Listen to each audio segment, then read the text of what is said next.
Welcome back. All right, so I'm going to do a kind of a career video, but it's different. So Valeri Nichushkin, as we're now into the Stanley Cup final, is reaching legendary status, right? And so the question gets asked so what happened in Dallas? Well, as a Dallas fan, I have no problem going through what happened in Dallas and how that was a disaster, which honestly, it shows that sometimes for young players, a move to another organization can be the best thing that happened to them.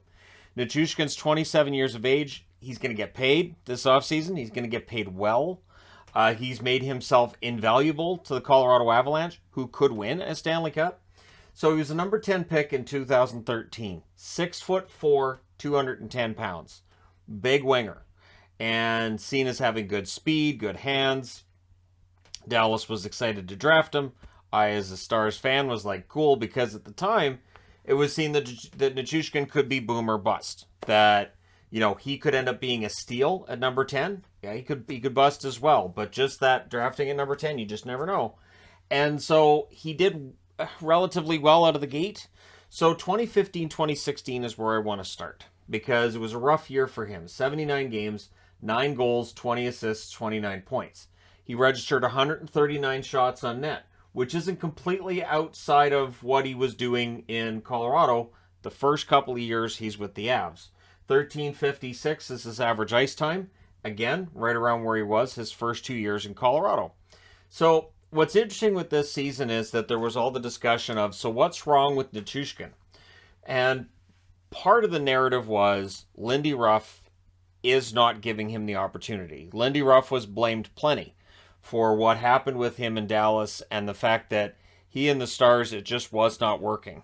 So Valeri Nichushkin, seeing 2016 that things aren't working out for him in Dallas, he didn't play a ton for them in those playoffs either. He had 1 assist in the 2016 playoffs, played 13 minutes and 31 seconds on average. So again, for me as a Stars fan, it was frustrating because you could see the talent was there. The question of effort was there. I think part of it was probably frustration on his part too. So he ends up going to the KHL. He signs with CSKA Moscow, and he's there for a couple of years. 2016-2017, playing in the KHL, 36 games, 11 goals, 13 assists, 24 points. 2017-2018, his numbers get a bit better, with goal scoring anyways, 50 games, 16 goals, 11 assists, 27 points. So after 2 years in the KHL, separated from the National Hockey League, Lindy Ruff's gone now. Lindy Ruff is out. Now we've got Jim Montgomery as coach of the Dallas Stars. When I do videos like this, it shows me just how many coaches Dallas has gone through over the years. But Jim Montgomery, good coach, but it didn't work. It didn't work with Nichushkin. 57 games in his return to the National Hockey League in 2018-2019, and only 10 assists. And it was alarming that he didn't have a single goal because we knew he could shoot. We know he had a decent shot. We knew he was a good offensive player. He only had 65 shots in those 57 games. That is extremely low. Again, comparatively speaking, with the shot totals he's put up in Colorado, plus the shot totals he put up 3 years prior in Dallas, there's a problem. Now, his ice time was only 11 minutes and 55 seconds that year as well. So new coach, expectations were high, and it just never works out. And there wasn't a single month where you can look and say, well, he had a really good month there. October, 1 assist in 6 games. November, 3 assists in 15 games. December, 2 assists in 10 games. January, 1 assist in 6 games. No points in February in 8 games he played. And in March, 3 assists in 12 games. So overall, disastrous season, right? So he had virtually no market value at this point. And for Dallas, it was just a matter of they had to let him go. This was a situation where he wasn't going to end up being a star in Dallas. I didn't mean to play on the team's name that way, but it happened, so we'll just roll with it. But the interesting thing is that in terms of block shots and hits, not a big difference between his numbers in Dallas and his numbers in Colorado, which mean that now he's getting more ice time in Colorado, so maybe some of the physicality dropped a bit as he's got a more prominent role. But the physical side of his game has remained pretty strong between Dallas and Colorado. The problem is Dallas didn't draft him to be a physical bottom 6 forward that can't get a goal. They drafted him to be a part of a bright future, and they expected some points and goals. along with the physical side and just the fact that he's an imposing 6'4" winger who can skate. So he ends up in Denver playing for the Avs. And again, that first year in Colorado, 65 games, 13 goals, 14 assists, 27 points. Now, we are 7 years out from his draft year. And yet, those totals were seen as almost miraculous after the 0 goals he had the year before.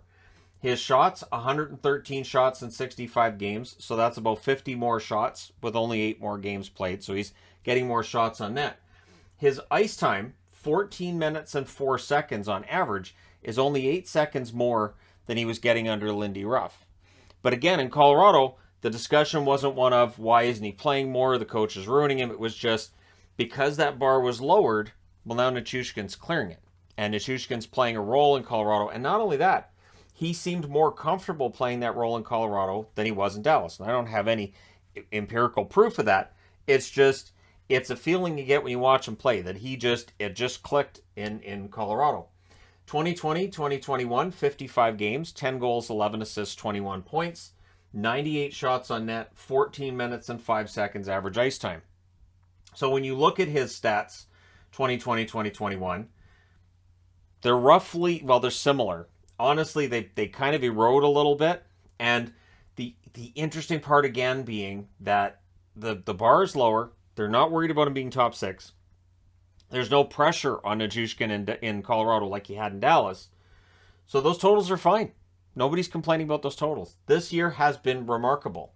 And this is where it's going to be interesting to see how much this season is worth to the Avalanche and how much Nichushkin is worth. 62 games played, so he does miss time.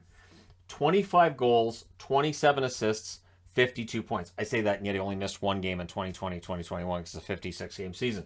But 52 points in 62 games is fantastic. The 25 goals, he's just smashed all of his career highs. Is this who Nichushkin is? Well, he's 27, so it could be. We see players have career years and have a hard time following it up. I would say if next year he put up 20 goals over 75 games, I think they'd be happy with that as well. 180 shots on net. So he is definitely shooting a lot more than he did, but he's also getting that ice time. He's top 6 now. 19 minutes and 2 seconds worth of ice time per game. So this lends itself to the argument Dallas fans were making during his time there that he needed more ice time. And this, again, it's that classic storyline of there are players who need top 6 minutes to succeed, but which team is going to give a struggling player top 6? Because when you do that, you are taking one of your top 6 players, pulling their ice time down in order to promote somebody who's struggling. And again, if you don't get that right, you might be ticking off other guys in the locker room. You might be now creating more of a problem than you're solving in trying to bump somebody up the lineup like Nichushkin if you're trying to get him out of his slump.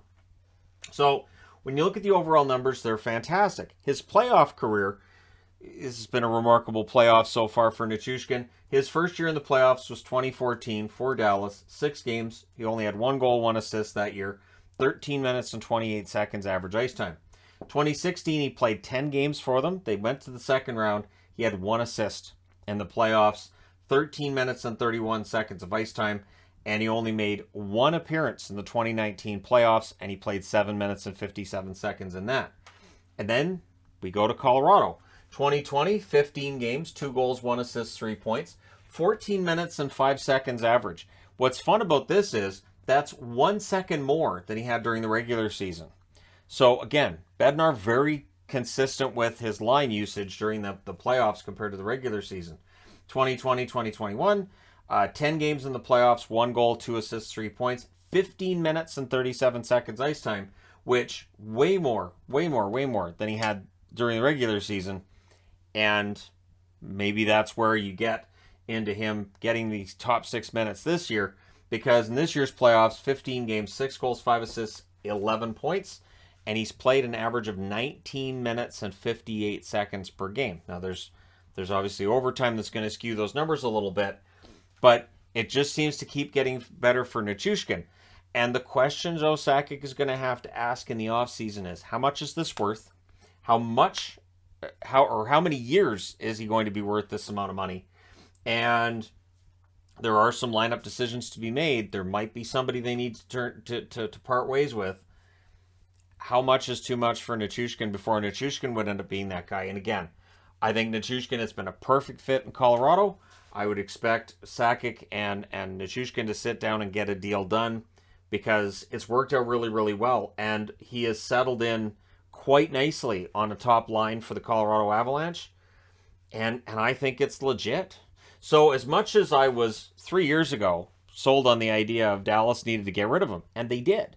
It was the best thing that Dallas could do, both for themselves, because then the Nichushkin argument of first round bust, blah, blah, blah, was gone. And it was the best for him because it took the pressure off. He's in a new organization that had not drafted him in the first round, and they weren't asking him to be that first round pick. They were just asking him to play his game, and they slotted him in as needed. And now he has a prominent role on a team that's in the Stanley Cup final and could win it. And so it's going to be really interesting to see what happens with him this summer. So he's gone from zero to hero. And what's next? What's on the horizon for him? And yeah, so that's how I felt about his time in Dallas. That's how I feel about his time in Colorado. And I wish him all the best.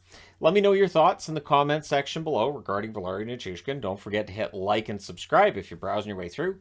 Just happened upon this video. Thank you guys so much for watching, for all your support. I will talk to you again soon.